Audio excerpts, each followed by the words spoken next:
Hola a todos, ¿cómo están? Bienvenidos a Top Seniors. Mi nombre es Jan Galia y el día de hoy tenemos una invitada súper especial. Ella es una amiga, es una persona que admiro muchísimo.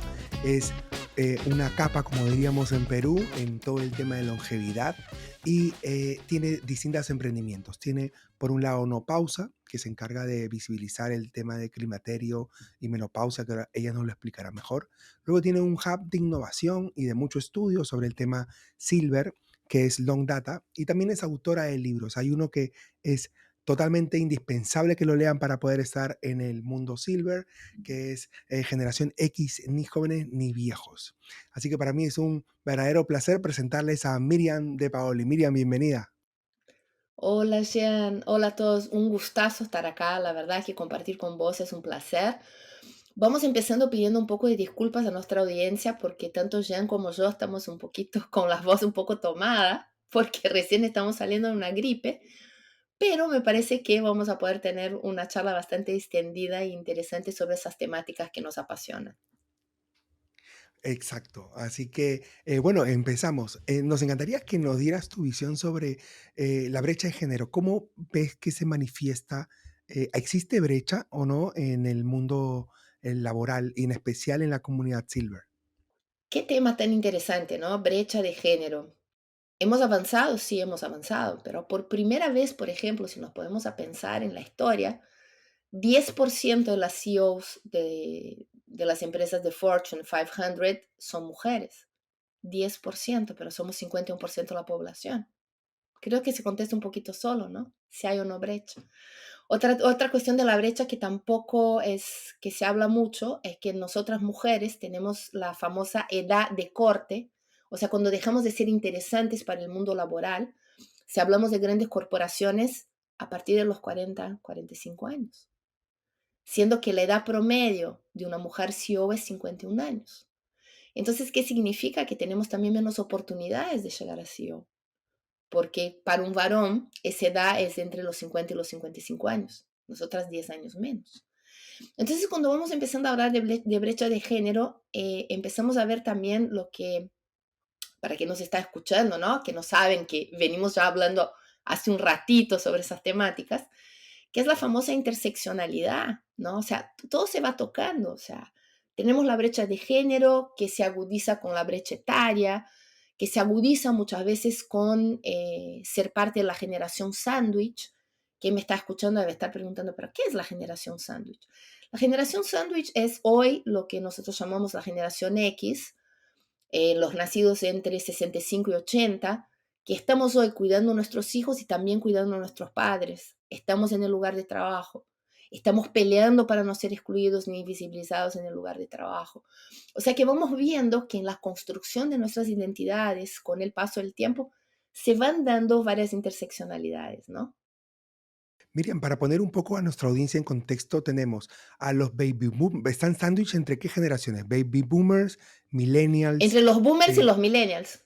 Entonces, millennials, recuerden, es todos los que son del 81 al 95 más o menos, luego ya viene centennials, luego van a venir los alfa del 2013 para adelante, pero esta generación sándwich queda entre los boomers y los millennials. ¿Qué los caracteriza? ¿Qué similitudes tienen? ¿Qué diferencias tienen? Es mi generación, ¿no? La generación X, pero lo interesante de esa generación sándwich es que ¿por qué nosotros somos los primeros que vamos viendo eso? Porque somos la primera generación que nuestros papás están viviendo tanto. Tenemos que entender también que el cambio de la pirámide generacional está influenciando en la manera como vivimos, en cómo pensamos nuestra longevidad, en cómo nos posicionamos en el lugar de trabajo. Por ejemplo, a todos que me están escuchando, ¿no? Yo tengo 53 años. Si yo me pongo a pensar cómo era mi mamá a los 53 años, ya, no me puedo espejar en ella para que sea mi ejemplo. Mi mamá a los 53 años era una señora con hijas grandes que estaba esperando jubilarse para descansar, quizás dedicarse a algún hobby, pero no era una mujer que tenía pensado ni planeado vivir 80 años. Ha llegado ya a los 85. Pero las cosas se fueron dando. Mi generación y la generación, ¿no? La generación hoy X de los nacidos entre los 65 y los 80, somos la primera generación que sabemos que vamos a vivir cerca de 80 años. Si no nos pisa un coche ni nos enfermamos, obviamente. No estamos hablando de las estadísticas. ¿Qué significa eso? Una mudanza de mentalidad muy fuerte. Porque primero nos estamos teniendo que despertar para cuidar a esos padres que están viviendo más, pero que no se prepararon para eso. ¿Y cuál es la gran diferencia? Que muchas veces no han tomado decisiones que les ayudó a llegar a esa edad en mejores condiciones. Como por ejemplo, mi mamá nunca hizo ejercicio, nunca. Entonces es una mujer que tiene problemas musculares muy serios porque nunca hizo ejercicio, nunca levantó una pesa. Entonces, pero mi generación es una generación que ya sabe que si quiere llegar bien a sus 80 años, tiene que mantener sus músculos, ¿no? Solo caminar no es suficiente. Mi generación ya es una generación que sabe que no va a poder simplemente esperar la jubilación para mantener su calidad de vida, porque ya sabemos que no nos va a llegar. En la gran mayoría de la América del Sur y de toda la América Latina, los países están replanteando sus políticas jubilatorias, ¿no? Recién en Uruguay hubo un gran cambio, acá en Argentina hace un par de años, en Brasil también. Entonces, ¿qué estamos viendo? Estamos viendo que la generación X, que es mi generación de especialidad, ¿no? Que somos los nuevos plateados, los que estamos ahí apretaditos entre los millennials y los boomers, somos esa primera generación que está entendiendo qué significa vivir más y todo lo que necesitamos hacer también para no solo vivir más, pero también vivir mejor. Porque en ese momento, desafortunadamente, hemos aumentado la expectativa de vida, pero estos últimos años casi siempre no vienen acompañados de calidad de vida. Entonces, una cosa es el aumento de la expectativa. Y ahora tenemos que empezar a pelear y plantearnos cómo vamos a hacer que ese aumento de cantidad venga de la mano del aumento de la calidad. Miriam, y en ese contexto que nos estás contando, en el caso particular de la mujer, tiene, no sé si llamarlos retos, pero tiene ciertas realidades que los hombres no viven, ¿no? Que es la menopausia y el climaterio. ¿Podrías contarnos un poco más sobre esto, por favor? Es muy interesante que me estés preguntando eso porque también acá vamos a empezar a poner titulares en ese episodio del podcast. Sí, ustedes también viven, se llama andropausia, pero si nosotras tenemos poca información sobre el climaterio y menopausia, el impacto en nuestras vidas, ustedes todavía lo tienen menos. O sea, son temáticas que tenemos que empezar a visibilizar. ¿Y por qué es importante y por qué está cruzado con el tema generacional, Jean? Y es tan importante entender. Porque primero, hace 75 años, una mujer vivía alrededor de 3 años después del día de su menopausia. Hoy vivimos alrededor de 30. ¿Se empiezan a dar cuenta de los cambios?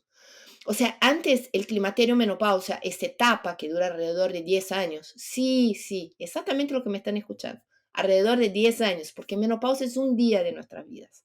Es el día que cae la última gotita de sangre en la bombacha, en la copita, en la toallita, ¿no? Y solo sabemos que tuvimos nuestra menopausia 12 meses después. Es una fecha retrospectiva. 12 meses sin menstruar, ese último día fue el día de tu menopausia. Pero lo que nos importa es esa etapa donde las hormonas empiezan a subir y a bajar y las mujeres pasamos por varios síntomas. ¿Cuál es el gran tema del climaterio menopausia? Es una etapa natural de nuestra biografía hormonal, pero ¿cómo viene de la mano de la desinformación? No sabemos muchas veces lo que nos está sucediendo y llevamos mucho tiempo en conectar los síntomas con la etapa. Entonces, ¿qué termina pasando? Esa mujer ve su vida afectada por no entender hacia dónde está yendo su cuerpo. Y casi siempre lleva entre 1 año y 1 año y medio conseguir un diagnóstico de que está entrando en una etapa natural de su vida. Empiezan a darse cuenta el gran problema de la desinformación. Entonces, desde No Pausa, que como vos habías dicho, es uno de mis emprendimientos, es una startup que desarrolla soluciones para esa etapa de la vida de la mujer, tenemos como nuestra principal misión no solo mejorar la calidad de vida de las personas que están entrando en esa etapa, pero también desarrollar soluciones para que acompañen a esa mujer. ¿Y cuál es la cosa más interesante de acá? Hoy cuando una mujer entra en lo que nosotros llamamos economía climatérica, que es esa mujer entre los 40 y 55 años, es una mujer que es líder en algún aspecto de su vida. o es líder en su casa, o en su comunidad, o en su empresa, o en su entorno. O sea, es una mujer que seguramente tiene en sus manos algún tipo de responsabilidad. Por eso que cuando llega esa etapa de la mano de la desinformación, muchas veces genera mucho impacto, no solo en esa persona que la está atravesando, sino que también en su entorno. Entonces es sumamente importante empezar a entender también que la longevidad, el paso del tiempo, viene de la mano de etapas biológicas de las cuales conocemos muy poco. Como se decía, por ejemplo, en la cuestión de los hombres, la andropausia. Los últimos grandes estudios de la andropausia son del siglo XX, cuando todavía no habíamos sido cruzados por la revolución digital, no habíamos sido cruzados por la luz azul de la computadora, no pasábamos 12 horas sentados, no habíamos tenido pandemia. O sea, tampoco sabemos mucho cómo ahora, qué está sucediendo con la biografía hormonal de los varones también. Entonces lo que vamos viendo es que envejecer está buenísimo, pero que todavía necesitamos seguir estudiando, seguir visibilizando, seguir informándonos de cómo hacerlo con buena calidad de vida, ¿no? Porque acá también es algo bastante interesante. ¿Cuál es el contrario del paso del tiempo? Es la muerte. Mucho mejor envejecer. Pero tenemos que cambiar un poco el chip y empezar a ver el paso del tiempo como realmente es. También una gran oportunidad. Ojo, no estoy siendo romántica. El paso del tiempo también viene de la mano de muchos desafíos, especialmente si es un paso del tiempo en una situación de mayor vulnerabilidad económica. Pero también viene de la mano de muchas oportunidades. Por ejemplo, productos y servicios pensados para esas personas 50 más, emprendimientos de y para personas 50 más, replanteos de carrera de las personas 50 más. O sea, porque si ya sabemos que vamos a vivir más, ¿por qué no empezar también a vivir mejor? Ujú. Y esto tiene que ver mucho con el ciclo de la vida, ¿no? Yo recuerdo que en Colombia presentabas un cuadro de que antes era naces, creces, estudias, trabajas, te jubilas. Hoy por hoy, ¿cómo es la visión? ¿Es esa secuencia o es otra? No, es encantadora porque esa secuencia ya hace rato que dejó de ser algo cotidiano. Primero que la gran mayoría de nosotros ya no nos va a jubilar, no se va a jubilar de la manera que se jubilaron nuestros papás, para empezar ahí. Hoy una persona estudia, se toma un año sabático, vuelve a estudiar, cambia de trabajo, trabaja 3 años, decide empezar otra carrera, ahorra un poco, decide emprender, no le va bien emprendiendo, vuelve a trabajar en relación de dependencia, decide, o sea, hoy ya está estudiado, y no lo digo yo, que una persona se va a reinventar por lo menos 3 veces en el arco de su vida. ¿No? Estamos hablando ahora que esa idea que antes teníamos de algo muy lineal, hoy es como si fuera un electrocardiograma, ¿no? Emprendemos, somos padres, o por ejemplo, antes, o sea, eso creo que la gran mayoría de ustedes se va a poder situar bastante bien en lo que estoy diciendo. Yo, Miriam, tengo 53 años hoy y tengo una hija que va a cumplir 12, ¿ok? Fui mamá a los 41. Hace 10 años, una mamá de 53 años yendo a buscar su hija de 11 no sería considerado algo común. Hoy, si bien no soy mayoría en el colegio de mi hija, tampoco soy excepción. También cambió la edad en que maternamos, lo que va a cambiar la edad que vamos o no a ejercer el abuelazgo. Cambió también, por ejemplo, lo que mi hija espera de mí y la manera con que me relaciono con ella. Por ejemplo, estamos también expuestos a otro tipo de estímulos. Hoy tener 50, 60, 70 y 80 años, por eso me gusta mucho un concepto que desarrollamos en el libro Generación X, que vos tan amablemente comentaste en un principio, que es el concepto de unicornios generacionales. La gente debe estar diciendo, pero ¿qué me viene? Mire, hablar de unicornio, vejez, o sea, ¿qué tiene que ver una cosa con la otra? Sí, en realidad somos como unicornios generacionales, somos como unos seres míticos que nos tenemos en quien espejarnos para saber cómo es envejecer hoy. Porque hoy una persona de 70 años, seguramente, por más que todavía el sesgo haga creer que esa persona no es digital, que esa persona no tiene celular, que esa persona tiene mucha dificultad, digamos que sí, hay barreras propias de la edad, pero eso no significa que la gran mayoría no utilice Internet por lo menos 4 veces en la semana. Y esos son datos de estudios, tanto de Tsunami Latam como del Banco Mundial. No es algo que estamos inventando. O sea, también tenemos que empezar a ver que esa persona de hoy, 70, 80 años, se comunica con su familia por WhatsApp. Estuvo obligada a bancarizarse por la pandemia a través de aplicaciones de celular.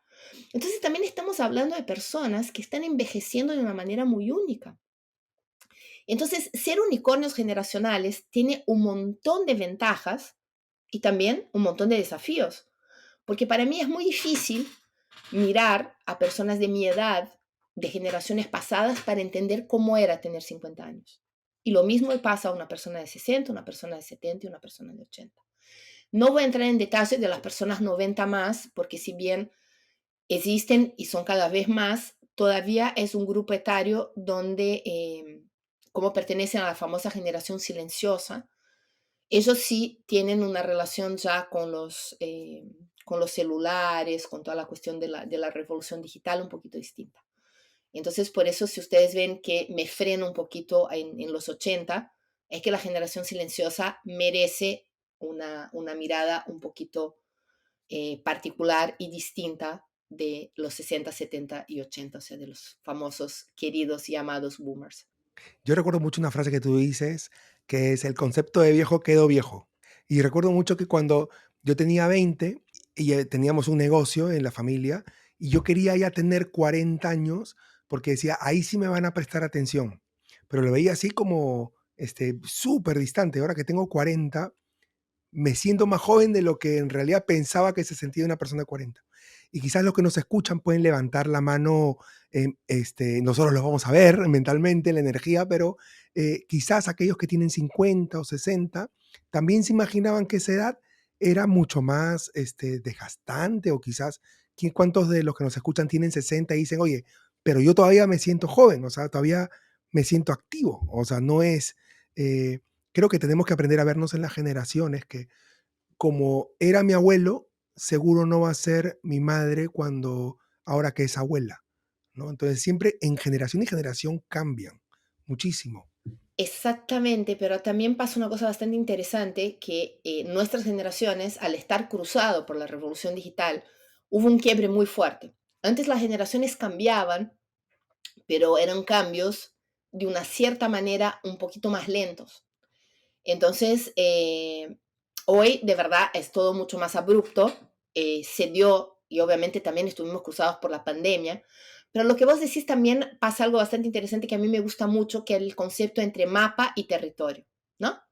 Todos sabemos que el mapa es una cosa estática que nos muestra la calle, que ahí dice, no, sí, sí, puede ser un mapa digital también, o sea, no, no. Soy vieja, pero no tanto, no, no hablo solamente del mapa en papel, el mapa también puede ser digital.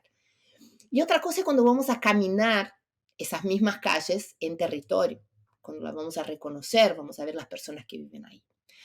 En relación a la vejez, en relación al paso del tiempo, tenemos mucha la diferencia entre el mapa y el territorio. En nuestra cabeza, por más que yo, por ejemplo, que tengo 50 años, si tengo que pensar en una persona de 50 años, pienso en algo mucho más viejo que yo. ¿Por qué? Porque todos tenemos sesgos. Por eso la persona de 60 y de 70 años que nos está escuchando, obviamente se siente joven. ¿Por qué? Porque hoy una persona de 60 y 70 años es joven, pero seguimos teniendo el mapa del siglo pasado, de esas personas mirando el horizonte y jubiladas, esperando no sé qué, no sé, la muerte. Todas las fotos eran eso, ¿no? Mirando el horizonte, ¿no? No sé, de Superman, no sé quién esperaba, pero bueno. Hoy es en lo más alejado de la realidad posible. En el estudio que hicimos Tsunami Latam, donde entrevistamos más de 22,000 personas en 7 países de América Latina, hay un número que me encanta, Jan. Solo el 20% de las personas de más de 65 años se autoperciben abuelos como primera función.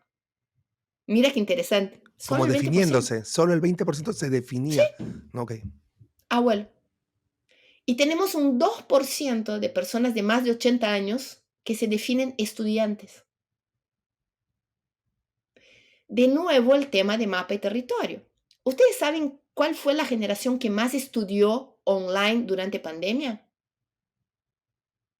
la generación 45-60, los ex. No fueron los millennials. Obviamente no estoy hablando a los chiquitos que estaban obligados a estudiar por Zoom. Estoy hablando del famoso educación a lo largo de la vida, ¿no? Lifelong learning, de seguir capacitándose, de seguir aprendiendo. Entonces vamos entendiendo que cuando hablamos de longevidad, cuando hablamos del paso del tiempo, cuando hablamos de menopausia, cuando hablamos de andropausia, cuando hablamos de todo lo que viene de la mano de esa segunda mitad de la vida, tenemos que entender que tenemos un mapa todavía con referencias del siglo pasado y un territorio mucho más jovial, mucho más lleno de vida, mucho más productivo. Otra cosa, por ejemplo, ¿no? Siempre que hablamos de los famosos seniors, plateados y, ¿por qué no, viejos? A mí me encanta la palabra viejo, vieja. Creo que la tenemos que significar, como vos decías, el concepto quedó viejo. Casi siempre pensamos en personas que no toman decisiones por sí propias, siendo que en Latinoamérica solo el 17% de las personas de más de 65 años no pueden tomar decisiones por sí mismas. Nadie está hablando al otro 83%. Entonces tenemos que empezar a entender cuál es el real rol de esas personas en la sociedad para ver también todo lo que podemos aprovechar, no solo de sus capacidades, pero también de todo lo que necesitan en productos, en servicios, en iniciativas. Entonces creo que cuando hablamos de economía plateada, cuando hablamos, ¿por qué no?, de envejecimiento, cuando hablamos de longevidad, tenemos tantos desafíos cuanto oportunidades. Por eso es tan importante esa frase que vos dijiste. Tenemos que tener en cuenta que el concepto de viejo quedó viejo. Y más importante, acordémonos de algo. Casi siempre el viejo es el otro. Sí, usted que me está escuchando ahí, que tiene 60, 70 años, que mira a una persona de su edad en la calle y dice, qué viejo. Sí, es normal eso. Casi siempre no tenemos esa autopercepción del paso del tiempo. Entonces es muy interesante también empezar a entender que esa desconexión también muchas veces no nos permite ver grandes oportunidades. ¿Cuál dirías que es el sesgo más limitante que puede tener alguien de la generación X y cómo lo puede superar? Eso no es para mí. Yo creo que esa es la gran frase que nuestra generación la tiene que matar. Eso también es para vos. Tu momento es ahora. O sea, todos somos digitales. Nosotros somos una generación anfibia. Nacimos analógicos, pero todos ejercimos nuestra vida laboral ya en lo digital. Y entonces mucha gente que está escuchando decir, bueno, Miriam, pero hay las personas en situación de vulnerabilidad. Ahí es donde la penetración del celular es todavía más importante, porque para ellos el celular, para ellos, ellas y ellas, no es solamente un lugar de comunicación, es seguridad, muchas veces es herramienta de trabajo, muchas veces es comunicación. ¿Cuál es el gran tema ahí? Es el costo del dato. Pero si tuviéramos políticas de Wi-Fi free, o sea, ya está comprobado, y eso no digo yo, dicen estudios tanto del BID, del Banco Mundial, de la CEPAL, buscados, hay millones, que esa penetración de los aparatos móviles no solo disminuyó muchísimo la brecha digital, sino que también es lo que más nos ayuda a disminuir, ves, chicos, soy brasileña, alguna palabrita me tenía que pispear, nos ayuda mucho a disminuir también brechas económicas. Por ejemplo, si uno mira mapas como de países como, por ejemplo, India, vos ves que lugares de mayor penetración de celular, como muchas, especialmente hay también brecha de género. Muchas mujeres lo han utilizado para empezar pequeños negocios, para poder vender, para poder comprar, ¿no? O sea, la llegada del WhatsApp cambió muchísimo, tanto que WhatsApp ahora ya es una red social y antes era algo que simplemente nos usábamos para comunicar. O sea, tenemos que pensar también que nuestro momento es ahora y el momento de todas las generaciones es ahora. No tenemos las mismas oportunidades de trabajo que alguien de 35. No tenemos. Pero ¿No? está la Porque pasó el experiencia. tiempo, pero tenemos experiencia, tenemos también que aprender a cambiar cómo es la manera con que contamos nuestra historia. Por ejemplo, a mí me sorprende muchísimo cuando tengo amigas que tienen varios hijos y que no tienen eso en su currículum. Hoy una persona que trabaja y es madre y tiene que mantener una casa y todo eso, tiene para mí expertise en manejo de crisis, para empezar. Todos los días hay una crisis.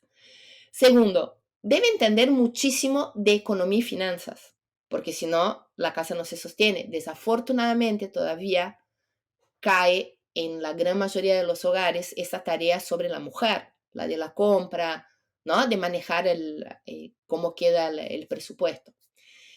Tenemos muchísimo de desarrollo de inteligencia emocional. Imagínate cuidar a toda esa gente de diferentes edades que tienen que convivir más o menos en armonía. Entonces, si vamos pensando, también tenemos que empezar a ver cuáles son las calidades y habilidades blandas barra duras que nos ha dado el paso del tiempo y utilizarlos también a nuestro favor. No, no estoy diciendo, no estoy con una mirada romántica. Sé que muchos de ustedes que me están escuchando me deben estar diciendo, sí, pero en mi trabajo ya no me eligen para un curso de capacitación. En mi trabajo ya no me eligen más para una promoción. Y sí, seguramente eso no debe estar sucediendo. Y acá les diría que tenemos dos opciones. O nos peleamos para que eso sí suceda, o podemos empezar a planearnos y pensar en emprender, empezar en buscar una tercera vía, en pensar algún tipo de trabajo que podamos ejercer paralelo a nuestro trabajo en relación de dependencia. Y sí, vamos a ser una generación más cansada que las anteriores. Vamos a ser una generación que va a trabajar más tiempo. Pero por otro lado, también somos una generación que mira eso mucho más como oportunidad que como desgracia, por así decir. No se me ocurre ninguna palabra un poquito más liviana que desgracia. Pero en realidad es así. Tenemos que entender también que no sirve simplemente quedarnos a quejarnos, sino buscar soluciones y alternativas para esa vida más longeva que vamos a vivir, que fue lo que yo dije en un principio. Es una gran oportunidad, pero también es un gran desafío. Entonces, por eso es tan importante espacios como este, de ese podcast, cosas que la Fundación Romero, cursos y un montón de cosas que ustedes ofrecen a la comunidad, para que la gente también empiece a pensar que para vivir con calidad durante más tiempo también es necesario un poquito más de planeamiento, ¿no? Hay que planear. Me encantaría decirles que no es así, pero sí, hay que planear. Incluso planear, o sea, ¿qué vas a hacer? Yo recuerdo mucho que hablaba con Andrea Falcone, que también la conoces, y me decía que hay muchísima diferencia entre no es un silver como un paquete completo, ¿no? Porque es entre 50 a 60 tienes unas expectativas y unos gustos, de 60 a 70 otros, de 70 a 80 otros, y como tú decías, es la manera en que te autopercibes, ¿no? Ahora también en la comunidad hablamos de no la persona de la tercera edad, como que fuera al final ya también la persona de la cuarta edad, ¿no? Para que entiendan que entre los que están entre 60, 70, como tú bien dices, pueden emprender, pueden autorredefinirse, pero si todavía no te la Sí. crees o esto no es Y voy para a tirar mí, una bomba acá, ¿no? a ver, Yo ahora estoy empezando a desarrollar un ciclo con la Universidad de San Andrés acá en Argentina, donde vamos a tener 3 encuentros hablando de generaciones para tener un cuarto encuentro diciendo sobre el fin de las generaciones. Cada vez más ese concepto simplemente nos sirve para tener una idea con quién estamos hablando, más o menos si miró el mismo programa de televisión, se tiene idea de lo que fue el muro de Berlín, si vio los tres chiflados, porque cada vez más nos vamos a agrupar por gustos e intereses. Cada vez más yo creo que el concepto de generaciones va a empezar a ser suplantado por un concepto que fue elaborado por una periodista norteamericana llamada Gina Pels, que se llaman los perennials. Perennials son personas que más que por edad se agrupan por intereses, por curiosidades. No, por ejemplo, soy una mujer de 53 años, pero mi socia tiene 29. Mis amigos hay de 70, hay de 60. Creo que el más joven tiene 23 hoy. Y en ningún momento yo juego la carta de la edad. Eso también creo que es una cosa bastante interesante que está empezando a suceder ahora. Cada vez más vos encontrás personas de 60, 70, 80 años que no ven a decir en mi época, porque su época es ahora. Que no usan la experiencia como ese lugar con olor a naftalina. No, porque yo También eso es algo que está cambiando como sociedad. Y eso lo que vos decías es verdad. Entre 50 y 60 es un mundo, de 60 a 70 otro, de 70 a 80 otro. Por eso cuando yo voy a comprar vitaminas, mira acá de nuevo otra idea de emprendimiento súper importante. Es un absurdo, Jean, que los suplementos vitamínicos sean 50 más. ¿Qué tengo en común yo, Miriam, que tengo 53, con una señora que tiene 85 desde el punto de vista de la necesidad física? Eso es biología pura, no es ni percepción. Mira la cantidad de oportunidades que hay acá, ¿no? Por ejemplo, la manera con que nos alimentamos, la manera con que nos vestimos, un montón de cosas que cada vez más vamos a ir desconstruyendo esos lugares que como sociedad, ¿no? ¿no? Hemos estado puestos en esos bloquecitos para entender que podemos ir surfeándolos y que hay momentos de la vida que vamos a estar más tranquilos entre personas de la misma edad. Hay otras cosas que vamos a querer hacer con personas más jóvenes. Hay otras que con personas más grandes. Otras con personas con otras ideas. Otras con personas con ideas parecidas. Creo que también acá vamos rompiendo mucho esos lugares más estancos, ¿no? Que eran como silo. Una mujer de 50 años es. Porque acá también viene algo que es importante que les quiero comentar, a ver qué piensan ahí en casa y contesten con sus amigos o para discutir. Nosotros como sociedad tenemos dos defectos que me molestan profundamente. Tanto las personas en situación de vulnerabilidad como las personas de más de 60 años. Las vemos como personas unidimensionales. Los pobres son, los viejos quieren, los pobres necesitan, los viejos piden. Nada más equivocado. No somos unidimensionales. Hay interseccionalidades en la vejez, en la vulnerabilidad, en el paso del tiempo, en el género. O sea, de nuevo, ¿no? Volviendo a lo que hablábamos de mapa y territorio. Una cosa es el mapa de las personas 50 más y otra cosa es el territorio donde de verdad están todas las oportunidades de lo que está pasando con esas generaciones. Entonces les pido que por favor dejemos de hablar. Otra cosa que a mí no me gusta, pero sé que es bastante, adulto mayor. ¿Y qué hay? Adulto intermedio, adulto menor, adulto... No, hay adulto de 50 años, adulto de 60 años, adulto de 70 años, adulto de 80 años. Las personas mayores, mayor de 18 años, mayor, o sea, son esos eufemismos que utilizamos como si estuviera mal haber cumplido años.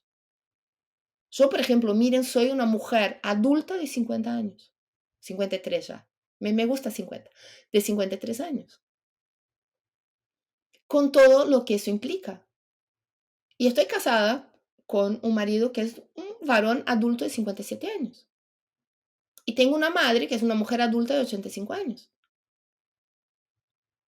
Pero no puedo poner mi mamá a los 85 en la misma bolsa del adulto mayor a partir de los 65. Porque hay un universo de oportunidades y desafíos en esos 20 años que tenemos que empezar a mirar como sociedad. ¿Qué sé yo? Creo que también, de nuevo, ¿no? Necesitamos rebrandear la longevidad y el envejecimiento. No solo el concepto quedó viejo, pero tenemos que empezar a buscar menos eufemismos, llamar las cosas por su nombre.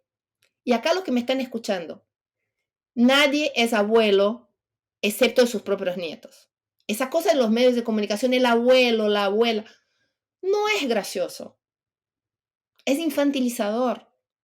Uno es abuelo de sus propios nietos. Y muchos ni les gusta ese llamado de abuelos. En Bogotá también las simbologías, ¿no, Miriam? Que salía como que un letrero, imagínense un letrero que decía, como tú quieres poner, este estacionamiento está destinado para una embarazada, ponerle a la mujer con la panza, ¿no? Y para personas de la tercera edad o personas así más de 60, salía alguien con el bastón. ¿Y cuántos de 60 acá que nos escuchan usan bastón? Muy pocos seguramente. Entonces ahí en Bogotá, en un evento del BID, proponían un letrero que era un adulto parado, normal sin bastón, y que diga más 60. O sea, es como tú dices, ¿no? ¿Cómo Bueno, eso ya es ley definimos? en Brasil, ¿no? Eso ya es ley en Brasil. Nosotras pusimos eso en nuestra presentación porque en Brasil fue una ley donde la persona está parada y dice 60 más. ¿no? Y eso es sumamente importante. Es sumamente importante porque también empieza a educar las nuevas generaciones. Porque acá estamos hablando de concientizar también los que están viniendo. Eso es muy importante. Otra cosa, el tema del bastón. De nuevo, algo importado del norte global. En nuestras veredas, la gente mayor, pobre, casi no puede caminar, menos todavía casi con bastón. Entonces, también por otro lado, el bastón tiene que ser glamorizado porque ayuda mucho a evitar caídas. La gran mayoría de las personas no quieren utilizar para no ser vistas como viejas. Entonces, de nuevo, creo que como sociedad tenemos que empezar a resignificar mucha de la simbología que tenemos atada a esa persona de 50, 60, 70, 80, 90 y por qué no 100 años, que cada vez tenemos más en nuestras comunidades, para también entender cómo quieren ser vistas, cómo les podemos hablar y acá los que me están escuchando, todos los que les podemos vender. No sé si ustedes sabían, la economía de las personas de más de 50 años, la famosa economía plateada, según la Oxford Economics, si fuera un país, seríamos el tercer país más poderoso del mundo, con un poder económico solo inferior a China y Estados Unidos. Hoy, en un hogar, casi siempre son los mayores de 60 años los que tienen los mayores ingresos y si no son mayores son por lo menos estables. Hoy la gran mayoría de esas personas son las responsables para mantener sus hogares, especialmente en el Perú. En el estudio que hicimos en Perú, un gran porcentaje de los hogares, especialmente en situaciones de vulnerabilidad, dependían de una persona de más de 60 años. Entonces también estamos viendo que en ese lugar de pobrecito pasó a ser un lugar más empoderado, que también necesitamos mostrarles el poder que traen en manos, para que también puedan empoderarse también frente a sus propias familias. Porque acá no es una cuestión de ser romántico. Hay también mucho etarismo, hay mucho edadismo, ¿no? Que es el prejuicio contra la gente mayor dentro de las mismas familias. No, deja que hago yo porque vos no entendés. ¿Pero quién dijo que no entendés? O sea, dale tiempo. Dale tiempo para que por lo menos diga, pará, que puedo hacerlo solo. También de nuevo, ¿no? Y acá les dejo ese gran mensaje para que todos nos quedemos pensando. El gran problema del etarismo, que es el único prejuicio que vamos a tener nosotros contra nuestro yo del futuro, es una locura, porque el racismo es con los tonos de piel, la xenofobia contra la nacionalidad, pero el etarismo, si no morimos, todos vamos a envejecer, o sea, estamos siendo prejuiciosos con nuestro yo del futuro. Entonces también empezar a cuidar la manera como nosotros nos relacionamos con las personas de más 50, más 60, más 70, más 80. Porque de una cierta manera también vamos a plantar la semilla de cómo van a tratar a nosotros en el futuro. Es una gran reflexión como para quedarnos y cerrar este episodio del etarismo. Hay que pensar cómo le hablamos también a este yo del futuro. Miriam, antes de cerrar este episodio, tenemos siempre un ping-pong corto de preguntas, donde le decimos una palabra y el invitado nos va respondiendo cuál es su favorito o qué es lo primero que se le viene a la mente para conocerte un poco más. Así que lanzo la primera bola y es, dinos un libro. Pedro Páramo, Juan Rulfo, mi escritor favorito, mexicano. Buenísimo. Un referente o speaker que te motive, que te guste escuchar. Laila Valías, mi gran mentora. Y para los que me están escuchando, mi mentora tiene 32 años. Buenísimo. ¿Qué fue lo último que aprendiste que te motivó a seguir capacitándote? El cambio del concepto de arcos de la vida. Es un libro de Shirley Wesley que es increíble y de verdad, o sea, me hizo volver a reflexionar un poco sobre la idea que yo tenía sobre el paso del tiempo. O sea, me puso un poquito la vida de patita para arriba. Buenísimo. ¿Qué autoconsejo le darías a la Miriam de hace 10 años? Relájate, querida, nada es tan grave cuanto vos crees, absolutamente nada. Buenísimo. ¿Qué actividad o hobby te ayuda a desconectar, Miriam, del trabajo o del estrés? Leer. Leerme, viajo leyendo, sufro, soy feliz, vivo otras vidas. Leer para mí es la única actividad que de verdad no te pone fronteras. Y como habrán podido escuchar, Miriam en su segunda lengua, miren la cantidad. Yo le decía hace un momento, mira te admiro por la cantidad de vocabulario que manejas en una segunda lengua. Este episodio se iba al triple si lo hacíamos en portugués. ¿Cuál es tu plato peruano favorito? ¿Cuál es? Ay, el ceviche. Pero pelea con el ají de gallina y con el seco de cordero. 2 preguntas más, Miriam. ¿Cuál es la lección de vida más importante que has aprendido hasta ahora? Qué pregunta fuerte, ¿eh? Que el mañana hay que planearlo, pero no hay que hipotecar el hoy por el mañana. Eso para mí es lo que en los últimos 10 años viene norteando mi vida y es lo que más me cuesta poner en práctica. Y les cuento una anécdota. Eso pasó porque yo vivo cerca de un cementerio y de la ventana de mi baño todas las mañanas veo el cementerio. Es el cementerio de la Recoleta, que parece una ciudad en realidad porque son todas estatuas, no parece un cementerio de crucecitas, parece una ciudad chiquita. Es muy difícil todas las mañanas cuando abro la ventana, vivo en ese departamento hace un poco más de 10 años, de no pensar en la finitud. Y todos los días digo, hay que planear el futuro, pero no puedo hipotecar el hoy por algo que no sé cómo ni cuándo va a suceder. Entonces, para mí eso es lo que ha norteado mi vida en los últimos años.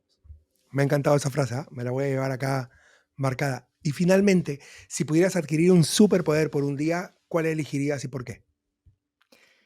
Mi superpoder tiene que ver con la edad. Sería teletransportarme. Seguramente esa misma pregunta hace un par de décadas hubiera sido distinta. Pero ahora, bueno, ustedes no saben, pero soy muy alta, tengo 1,84 m. Entonces, todo el tipo de viaje, sea en un coche, sea en un avión, sea en un bus, de verdad, después de 2 horas se me hace muy incómodo. Entonces, creo que teletransportarme, sería el superpoder que más disfrutaría en ese momento. Y yo estoy muy agradecido contigo, Miriam, porque nos has teletransportado a un espacio y a una conversación muy enriquecedora. Te agradezco muchísimo y espero que le hayas pasado bonito en este episodio. La pasé increíble y espero que los que nos están escuchando se hayan divertido.